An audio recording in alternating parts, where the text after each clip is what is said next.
Sanchin is one of the oldest kata in karate, and I thought it would be really nice to see the differences between the styles and the performance and execution of this kata.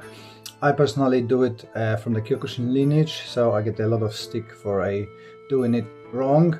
But there seems to be no one formal way to do it. Even within Goju Ryu styles, the performance is different. Some people do 3 steps forward, some people do turn. So it seems to be there is no one specific way of doing it. Some people do very heavy breathing and slow motion. Other people do dynamic, heavy breathing, and some do very relaxed, depending on the goals they have and what they want to achieve. So let's have a look into different versions of a Sanchin kata within the karate system. I'm not going to be looking on the Chinese systems, just what's been incorporated in karate and what they look like from different styles. We're going to Goju Ryu, Shito Ryu, Kyokushin, and my style Shin Ai Do Karate. Enjoy! Let's start with a Yasuda Sensei from Jundokan Goju Ryu, and we can see that he's very upright. His moves are natural and quite shallow, so the hand doesn't come across the body, it just comes straight up. Breath is 1 per movement, so there's no breaking in it. When he's stepping, his movement is up and down a little bit, same as his breathing. It's bringing the body up and down. There's only steps forward and backwards, there's no turning in this kata. Everything is very controlled, natural, there's no too much tension in it. Like I said, breathe in and out with 1 movement. Bring hands together, he pushes them to the side, forwards and to the side, and it's gonna do mawashi uke, stepping backwards, and the mawashi uke is quite narrow and small in the path, pushing in and finishing. So very natural, very controlled and balanced kata. With controlled breathing. Second clip is demonstrated by Higaonna Sensei from traditional Okinawan karate, Goju Ryu, and straight away we can see that he is much more tensed. He's upright, he's very rigid, and the movement is very forceful and powerful. Again, the uchi uke part of it is quite shallow, doesn't cross the body, although it's a little bit bigger in motion than the previous sensei. The stepping is much more rigid. Sensei Higaonna doesn't go up and down at all, everything's on the same level. Breath is super forceful, you can feel the tension, the whole body is very rigid and very powerful. Again, with this version there's only stepping forward and backwards.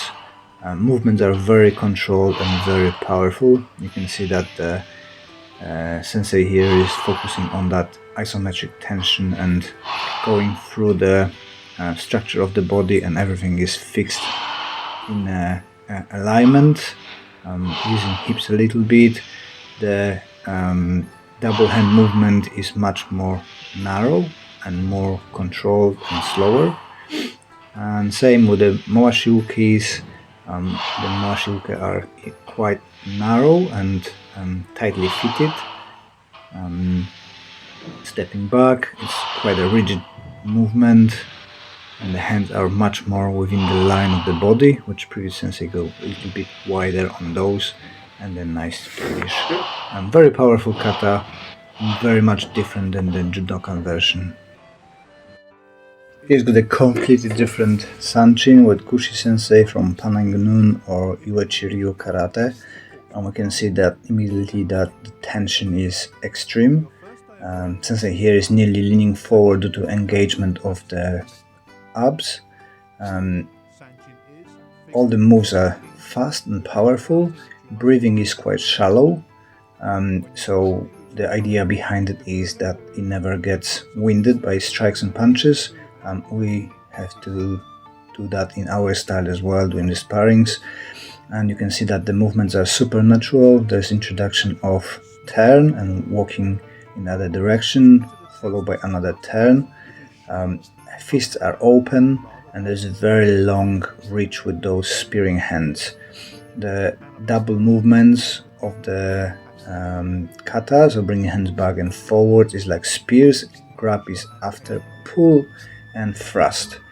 Now we can see that the Shutomawashi uke or Omawashi ukes are free, and there is introduction of a small breathe-ins to bring your breath to a natural stance. So here's a clip of Kamahara Sensei from Shito Ryu Shuko Kai, and as in Goju Ryu, there's a little less tension compared to Uechi Ryu. The movements are a little bit more dynamic, and the big difference is that the introduction of Uchi uke is from a shoulder, so above the Sanchin hand, and brings it forward. The stances are more natural. Sensei goes up and down a little during the step, so when he moves the step, they dropping down. There's a turn with a Uchi uke and ski there. Stepping in, long breath, and out. Turn around again, so it's gonna be another, and really tension. You can see the tension, but the standing out thing is that the Uchi uke after tsuki comes from the top. I think that's the only style that does it this way. Most of the other ones do it from under or straight on the spot. Nonetheless, very interesting, and here the double moves starting with a sequence of left, right hand, and the Mawashi uke is completely different. It's a pull to the side, and then one of the hands goes up and the other one pushes forward, and is very in the center of the body. So in this clip we've got the Goshi Yamaguchi Sensei from Gōku Kai, Japan. And the thing that stands a lot is the type of the breathing. It's a very heavy breathing, and it's separated for two moves. So each technique's got the main part of breathing in, and then an extra push to get rid of all of that leftover air with the diaphragm. So they're squeezing the hips up, pushing that diaphragm, and pushing everything else out, so all the air out. It's very heavy, very tiring version of the kata that was kind of adapted by the Kyokushin. The moves are kind of rigid and very restricted by all the muscle tension.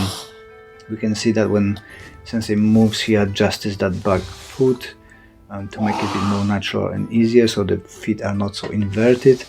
There is a right foot going across and to the turn. Turn is dropping a little bit down and coming back up, throwing that left hand to Uchi uke, and right hand goes to tsuki. We've got two turns. Two turns are the same side, so the right foot comes across and turns again. And that heavy breathing, heavy pushing, engagement of the hips. And we've got the stepping forward and tsuki with Uchi uke. Uchi uke is not so deep, but it passes the nearly center of the body, which in like Jundokan it didn't happen, it was straight on the spot. This one crosses the midline, and we've got 3 punches on the one step. Grab. The grabs are from quite low position, so it looks like it's from the waist, pulling back and pushing again, pushing to the sides, and it's very controlled with heavy breathing. Mawashi ukes are quite small, and the hands placement is on the extremities of the body, so one goes to the shoulder, one goes to the hip, but they are not very wide. And finish, and again in this one there is a few breaths regulating that heavy breathing and making it more natural, so you can rest after. Here we've got the Tadashi Nakamura Sensei Kyokushinkai Kan, and again it's a very strong kata, heavy breathing, which is not surprised because Master Oyama was a student of Kogen Yamaguchi, so the version of the kata is pretty much the same as in the Goju Kai. The difference is that after the tsuki, the uchi uke part is much wider, so it goes nearly under the elbow. Step is more dynamic and natural. Push and breath is again separated, so it's that extra push, so we clear the air out of your lungs. Kata is done a little bit faster than the Goju Kai, and stances are wider and the feet are very inverted inside. Personally, I don't like it. It's restricting my feet, which I'm gonna tell in the next clip. But yeah, very heavy load, tiring kata. As you can see, the strikes are to the center of the body, grabs and push, and the nukite part is very close together and is kind of 45 degrees, pushing to the solar plexus. Everything is higher, the hands coming up back. Mawashi super wide, and done the push, the last part is done to the center of the body, so towards the face and the knot of your belt. Again, very tiring kata. So here's the hour version from Shin Ai Do Karate, and it's based on Kyokushin, although it's a little bit faster and more relaxed. Still isometric tension, but the hands are a bit wider, stance is a little bit wider as well. The fists are pulled outwards, so to engage the back of the shoulders. Every step we're readjusting the spine positioning. Step is more natural. I like to drag my back leg to readjust the position, so I've got the best and most comfortable position for myself. As you can see with the uchi-uke, our hand goes under the elbow and clears everything from in front of that other hand.